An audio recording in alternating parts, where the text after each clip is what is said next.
Halo kamu sobat santuy, kembali lagi dengan The One and Only di channel ini. Siapa lagi kalau bukan Ken King of the Darkness. Gimana malam minggu sendirian tak ada yang menemani? Saya dong sama Ayang. Berbeda dari alur film sebelumnya, kali ini saya akan merangkum film yang mohon maaf sedikit berbau mantap-mantap. Tapi tenang, film ini sendiri bergenre trailer, jadi masih ada adegan brutal sehingga asupan adrenalin kalian masih terpenuhi. Berjudul Candyland yang dirilis pada tahun 2023 ini menceritakan tentang jasa beberapa gadis yang mencari uang dengan memuaskan supir truk. Anjir. Hingga suatu ketika datang seorang gadis yang entah dari mana datangnya, tiba-tiba membantai mereka satu persatu hanya karena dirasa mereka semua berdosa. Buat kalian yang baperan, saya sarankan untuk tidak menonton film ini karena film ini sendiri membawa-bawa agama dan ketuhanan. Jadi karena saya harus buru-buru podcast dengan Mamang penjual pentol, sediakan kopi dan sebat dan intro. Hiu, cukurukuk, cuau.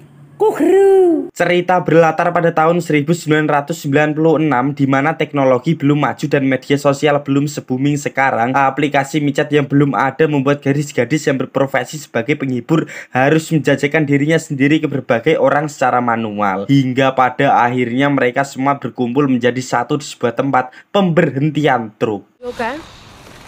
Yeah, fucking cramp. Tidak hanya wanita melainkan laki-laki juga tersedia di sana dan lumayan laris di pasaran. Hingga suatu ketika datang mobil van yang ternyata kelompok keagamaan yang mana mereka menyuruh para gadis ini untuk bertobat dan kembali ke jalan Tuhan sembari memberikan mereka brosur majelis mereka. Tetapi ya, dengan lantang salah satu dari mereka bilang bahwa dia tak percaya akan Tuhan, yang mana pemikiran beliau ini mirip sekali dengan Uncle Coki Pardede.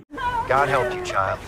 Mereka pun mengusir kelompok itu sembari menunjukkan lubang serabi lempitnya, yang mana sebelum pergi pria itu pun mengangkat tangannya dan membaca doa atau apa saya tidak tahu karena saya bukan umatnya. Dan tak berselang lama datang seorang sheriff yang bernama Rex, bukan Evos. Ternyata Rex sebagai sheriff di wilayah tersebut sudah menaungi kelompok tersebut, jadi ya wajar saja apabila perkumpulan ini lancar-lancar saja tanpa ada Satpol PP yang menggerebek mereka.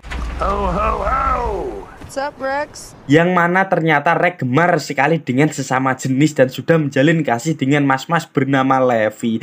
Anjir, creepy bet anjir. Singkat cerita, malam pun tiba. Selain menjajakan dirinya secara otodidak, mereka ternyata dinaungi seorang germo bernama Nora, yang mana kalau ada seseorang yang butuh esek-esek pasti transaksinya lewat Nora atau istilah kata penyalur, yang mana Nora memberitahu bahwa nanti jam 8 ada seorang tamu yang akan menggunakan jasa Sadie. Yeah, I'm just gonna shower. Setelah mandi dan bersih-bersih, Sadie tak sengaja menemukan brosur yang dibagikan kelompok agamis kemarin, yang mana perhatian Sadie tertuju kepada foto gadis dengan ibunya yang creepy dan malahan mirip sekte. Dan singkat cerita, pagi pun tiba.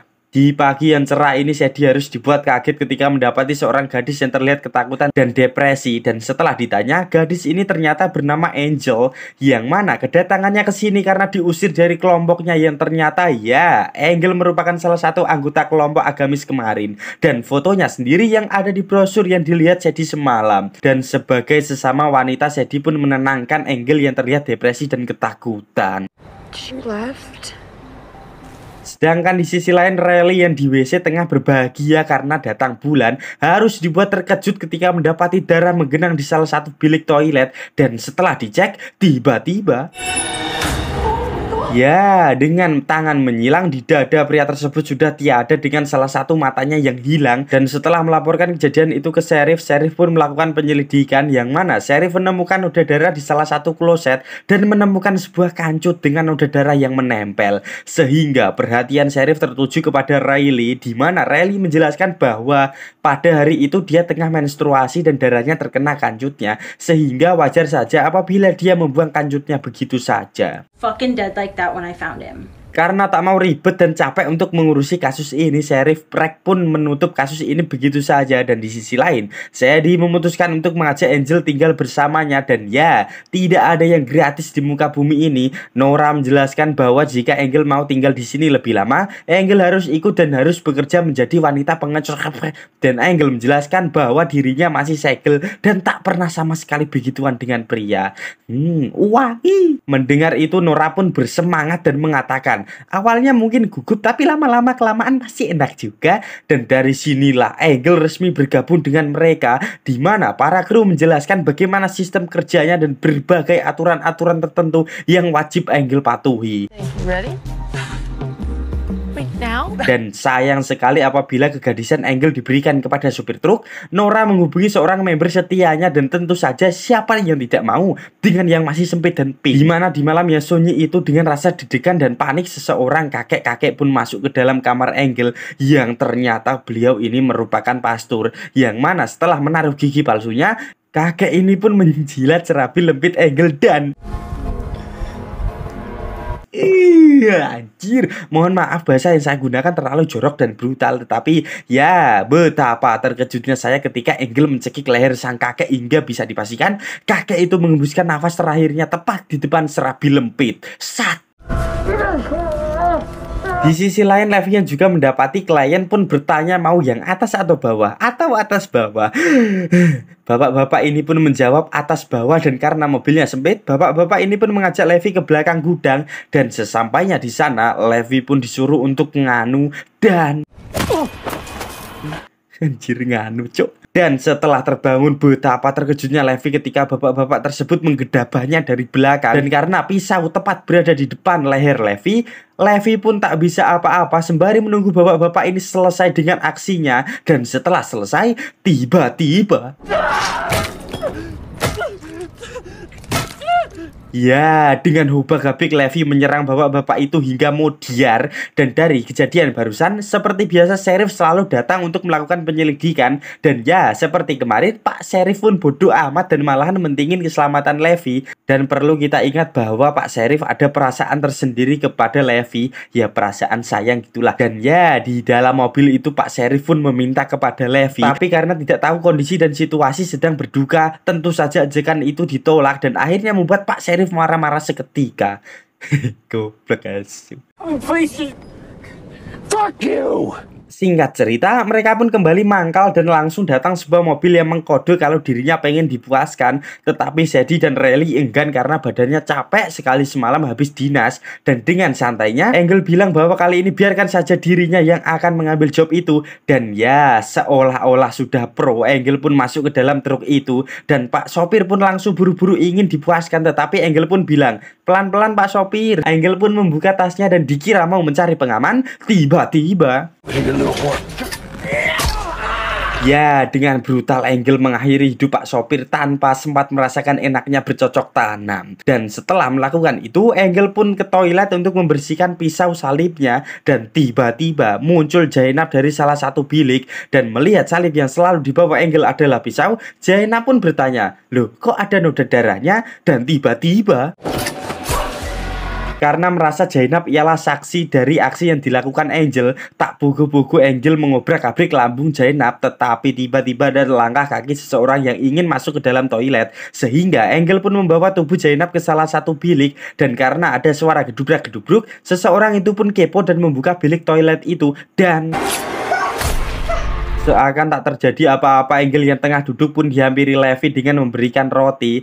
Terlihat ketertarikan di antara mereka dan Levi menjelaskan bahwa dirinya sebenarnya tidaklah gay dan masih doyan perempuan, melainkan dirinya terpaksa melakukan semua ini hanya karena uang saja. Tak berselang lama datang sebuah mobil yang seperti biasa memberikan kode untuk memesan jasa wanita pengecretit. Dengan santainya seolah sudah terbiasa, Angle pamit ke Levi dan berjalan menuju mobil itu. Dan setelah masuk, bapak-bapak ini menjelaskan bahwa dirinya baru kali ini mau mencoba jasa wanita esek-esek.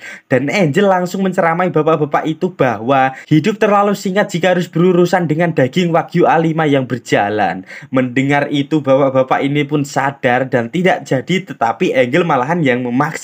Tetapi ya, sama seperti sebelum-sebelumnya, Angle menghabisi bapak-bapak tersebut tanpa melakukan esek-esek sama sekali. Anjing. Terjadi 3 pembunuhan sekaligus di hari ini, sehingga kepolisian pun harus turun tangan dan mengambil jasad mereka untuk diidentifikasi. Dan betapa terpukulnya Sadie ketika mengetahui bahwa Zainab telah tiada. Karena perlu kita tahu bahwa Sadie dan Zainab ialah pasangan atau mohon maaf, lesbian, yang mana dengan meninggalnya sang kekasih membuat Sadie sedih dan galau brutal dan berniat akan pergi saja dari rumah itu. I'm so sorry, Sadie. Setelah berbelasungkawa, mereka pun kembali ke kamar masing-masing. Tetapi di sini Angel malahan menemui Levi yang tengah santuy sambil sebat. Angel pun bertanya, bagaimana caranya agar tidak sedih menurut Levi. Levi lalu memutar musik dengan cukup kencang dan berjoget lalu menjelaskan bahwa musik selalu menenangkan dan merasuk hingga ke jiwa yang paling dalam.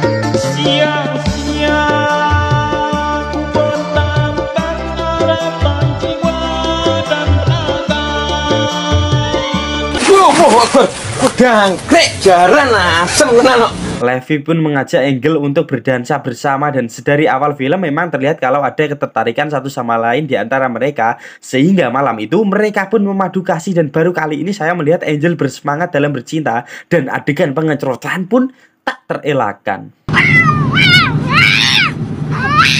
Saya kira Angel memang benar-benar suka dengan Levi. Melihat satu batang pensil ada di meja, tiba-tiba Angel mengambil pensil itu dan menancapkan tepat di leher Levi. Dan betapa terkejutnya saya ketika Angel menggoyangkan tubuh Levi yang tengah sekarat dengan posisi itunya masih menancap di itunya Angel. Dan dengan darah beleberan di mana-mana, malah membuat Angel semakin memuncak dan akhirnya semakin brutal dan sakit ini orang.